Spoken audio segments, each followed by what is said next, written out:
Hey everyone, this is your OG, Original Gamer, and this is another Godforge video.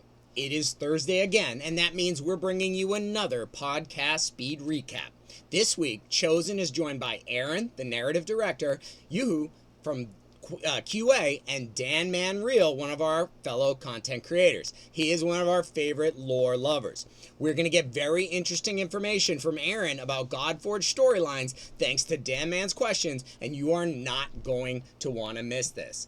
Without further ado, let's optimize.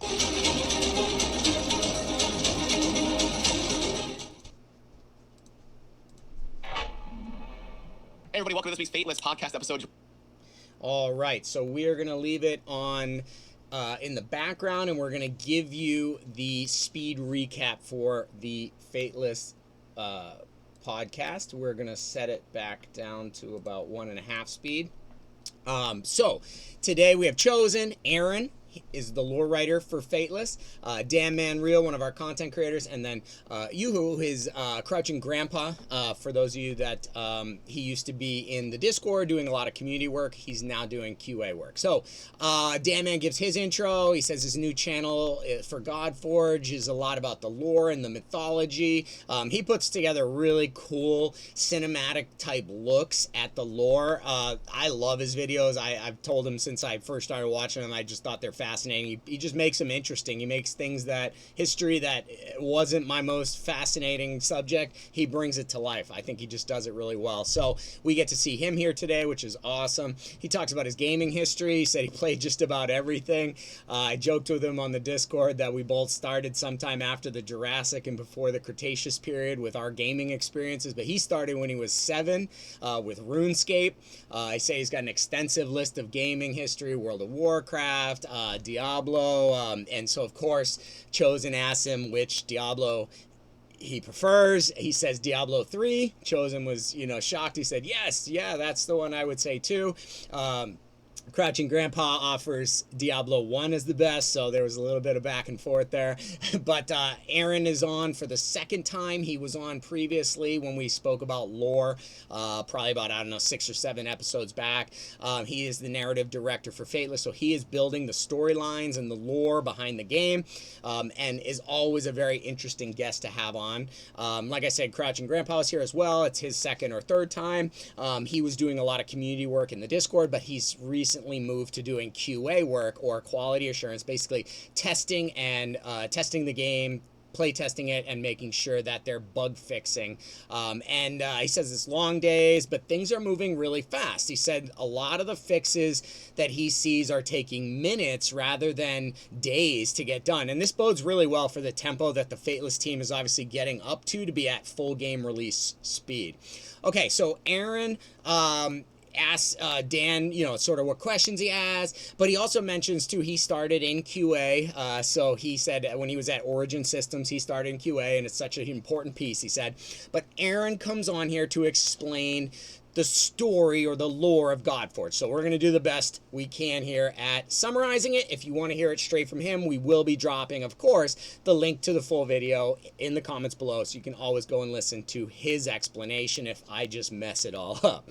So he explains that every mythology in the game, there are 9 factions. So, Egyptian, Slavic, Sumerian, all the different mythologies. In this, the way they make this work is they all existed in their own reality, like a multiverse type approach, okay? So rather than, they're all here on Earth and one is the creator god and the others are not, instead of creating that, they simply put all the mythologies in their own realities and then allowed them to be true. But then when in the video, when they smash the forge, then everything goes everywhere. So thanks a lot, Gilgamesh, way to be a party wrecker. But then it all gets pulled back together and fused into one world, and that is where the Godforge game narrative begins. Okay, so because of this shattering of this reality and everybody getting sucked into this one world and having to interact with each other, some of the gods are weaker now than they were. I mean, if they were a creator god in their world, they're going to be the most powerful entity, deity possible. Well, that doesn't make sense if there's also a creator god from 9 other mythologies. So some of them are not as strong as you would think. Some mortals are stronger than you would think they should be, but that's all part of this reworking and starting of the Godforge game narrative. Okay, so basically what it is they're not the exact same gods they were before, and none of them were responsible for creating this world, and they know that. They are aware that there are primal powers that are more cosmic or more powerful than they are because it pulled them all together. So they're also in contact with each other. So, he talks about how will they interact. Thor and Hercules, 2 champions who've never interfaced before. Will they forge alliances or rivalries? What will the contact bring? That will be part of the Godforge storylines and narratives that we will get to see play out. He says when we the gamer get in, there will be a good amount of time since like the shattering. It was like 100 years or so ago.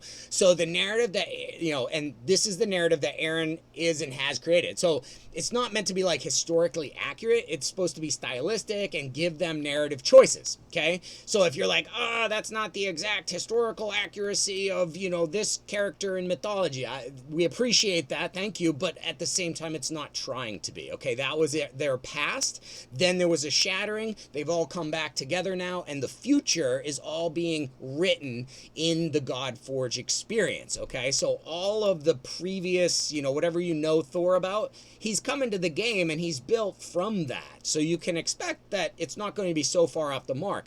But what he decides to do going forward as he interacts with other legends and myths and things that he never has before is completely open to artistic interpretation, and they want to make sure you understand that. So they're not trying to hold themselves to the historical accuracy all the way through the game. That's just debilitating, and it's not that much fun, because history is cool, but we want to make it fun too. So they will still have a history. It shapes their kits and their skills. But moving forward, the story will be all new, and the gamer plays a big part. The word that Aaron says is prime mover.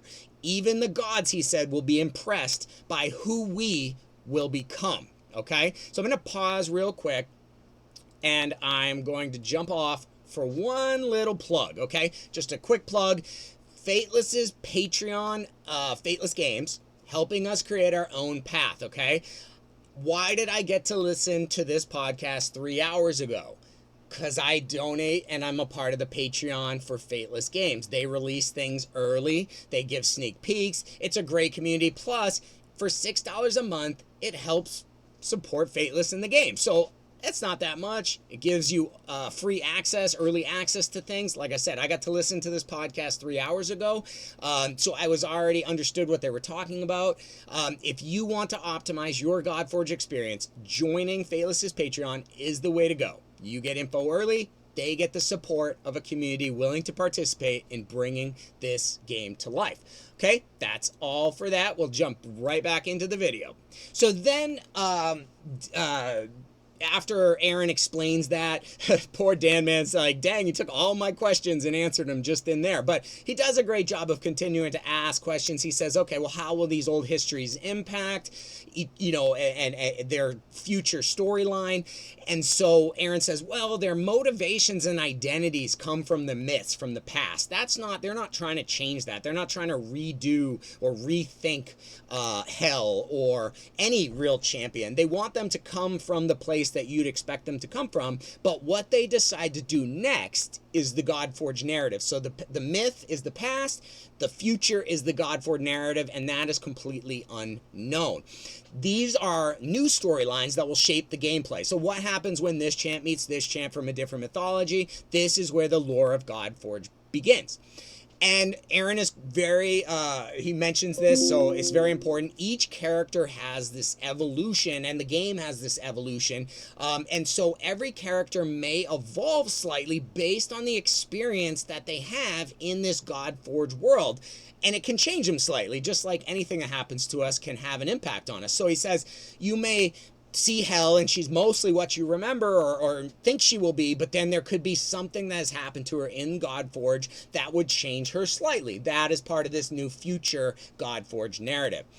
Then Chosen asks, will there be events like where lore evolves? And Aaron says, yes, absolutely. The campaign sets up the narrative and the world and kind of the first big arc, but it doesn't end there. It will be evolved by events, release of new champions, and that they will use that as a launching point to tell new stories based off sort of the core story that they start with from the campaign. He even mentions a love story idea or like forbidden love between two champions of different factions, kind of like Romeo and Juliet. So, hey, we threw that out in our first video way back when. I'm glad that he's including some forbidden love in there. That's awesome to see. I mean, we do have Tristane and Isolde, so that's already built into the game, but he talks about new characters, new weapons, new features as the game evolves over time. It's not going to be a static experience, which is obviously great to hear and what we expected. You asked, this other game I play had a library of lore, basically. Like, will you be able to go look at the lore and reread and watch cutscenes and have like a library where you can go back and see the lore? And Aaron says, absolutely. They're looking to make sure that that's something that can be done. Dan Man mentions that'll be great for him as a content creator, going back and grabbing snips and bits and pieces. He says, yes, absolutely. They will be offering a way for you to go back and watch all the cutscenes, or if you just want to be able to like watch the cutscenes like a cinematic and not be playing the game directly, there's going to be that. Chosen mentions like, and I think this is kind of a typical game experience. He said, when he's pushing in a game, he kind of just skips a lot of the cutscenes. He stays focused in that brainwave level, that high, like either beta or gamma brainwave level to like compete and go do this. And watching those cutscenes and sitting back and being more passive, it's kind of a different brainwave level. So I understand he says like, I don't mind doing that later, but I really don't like to make that switch in the game. So that was really cool. He mentions that, but it definitely touches on different brainwave levels and different types of game modes that bring you in and out of different brainwave levels and what you feel most comfortable doing. Aaron also mentions how he was interviewing at Blizzard for Diablo way back when, and he had to learn so much about the setting and the lore behind the characters, and that has helped him a lot. Dan Man mentions optimizing the story, so hey, optimization, yeah. Aaron also mentions here, he says, unlike brand new IP, like no one has heard of, the goal here is to get, because like if you have brand new IP, the goal is to get gamers to invest in the world and learn these new characters. They don't have as much of that because a lot of these characters sort of stand alone based on their mythology. So Fateless's job, he said, is to create interest in these characters in Godforge. Like, how did they do this character? How does their Odin work? Like, what is interesting? What is unexpected? Okay, so he says too, and he makes an interesting point we want to call out here. He says, but everything is going to be built from their lore and their story, and there has to be a reason why the champion does something or doesn't do something, okay? So he says to look for times when champions act out of character, because there will always be a reason why, and the story will eventually or in time inform you as to why that champion acted in that way. Then there's a question, will the Alpha Cavern tie into the launch story? And he says, yes, the Alpha Cavern takes place like earlier in history, so like in the earlier part of that 100 years of history. And so it's before the gamer would get into the game and experience the game. So it's happening in advance. Similar in real life, it's happening in months in advance, but then that will be like the backstory a little bit of the game as you're getting into it, so it does all tie together. As we said, the alpha is sort of this like earlier part of that 100 years of history and just gives a peek at it, at the narrative. And then Dan Man asked Aaron about working on Lord of the Rings. He said, no, I'm just a huge fan of Lord of the Rings. I've never worked on it as an IP, but he did work on Star Wars and New World and Metroid and a bunch of other stuff. But Dan Man was just asking because he thought he had said he'd worked on Lord of the Rings. He said, no, I haven't, but I've worked on just about everything else over the last however many years he's been doing this. So you can tell he's a absolute professional in his craft. And then they get to the end and they say, okay, Dan Man, which champ, myth, and legend would you like to see? And he says Apophis. And then Aaron says that he confirms that Apophis you will not be able to play as a character. So that's interesting. I think we have him in the Aru faction as a character, but it doesn't look like we will be able to have him as a character. Maybe he's a boss or something like that. So that we blew through it even quicker. That is the wrap up for this one this week. This is another weekly podcast speed recap. I hope you enjoyed this condensed version. If you liked it, hit that thumbs up and subscribe. And look for all of the exciting weekly topics that Fateless is rolling out as we get ready for this Alpha Cavern Challenge. More importantly than anything, though, take care of yourself. And remember, play smarter.